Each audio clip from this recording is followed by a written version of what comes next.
Same-sex couples and their supporters are celebrating around the state today. Governor Martin O'Malley signs a bill that legalizes gay marriage in Maryland, making it the 8th state in the nation.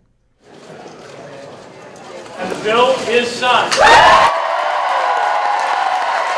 And with that, Maryland joins 7 other states in the nation to legalize same-sex marriage. It's a day Heather Mazur, an openly gay member of the House of Delegates, has been waiting for. Oh, it's the most exciting day of my life, probably. Well, no, my wedding was, but now it gets to be officially recognized. We do a lot of things that are important, but this one was a moment where there's a fundamental shift in the balance in the country and rights and equality. The law won't officially take effect until January of 2013. Sharon Gornstein and Stacey Cargman Kay have been together for 5 years and say they don't mind the wait. For now, they're just enjoying the moment. I was one of the original plaintiffs in the lawsuit here in Maryland, and so our family has been fighting for this for a very long time. It's incredibly amazing and emotional, and I'm thrilled to be here. The couple is raising 2 boys. Their oldest son, Asher, admits it hasn't been easy being the child of a same-sex couple.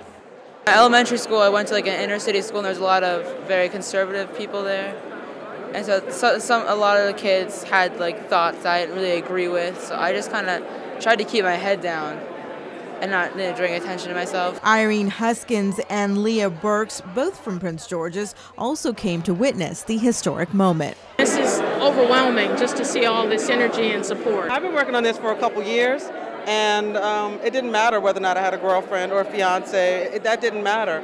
I wanted the opportunity to be able to get married. Opponents are vowing to get enough signatures to put the issue up for referendum. I think it's easy to collect 55,000 signatures, so I anticipate we will have a referendum fight, but I have heard from constituents and friends and supporters all across the state that have said, good job, legislators. Recent polls show Marylanders are evenly split on the issue. Many we spoke to say the real fight begins now, and they're ready. We understand this is celebration today and work tomorrow. Many of us are working very diligently, especially in communities of color, to get the message out about dignity, love, and respect. Now, opponents need to collect 55,000 signatures by June 30th. Meanwhile, some would argue that the black church played a significant role in halting the bill last year. For many African American voters, this issue is closely tied to their faith. So what role will black churches play if the issue goes to referendum? And joining us to talk more about this is Reverend Jonathan Weaver from Greater Mount Nebo AME Church in Bowie. And thanks so much for being here. I know that it was a last-minute thing here, but we would want to know, what are your thoughts after you watched that piece that just aired? Well, the faith community here in Prince George's County, and particularly I can address the Collective Empowerment Group, which represents 150 churches, most of which are located here in Prince George's County. In fact, we just had a meeting this morning in which we reiterated our complete opposition to the legislation that was signed by Governor O'Malley this morning. And our opposition is rooted in our theological underpinning, which tells us that we believe in the Bible.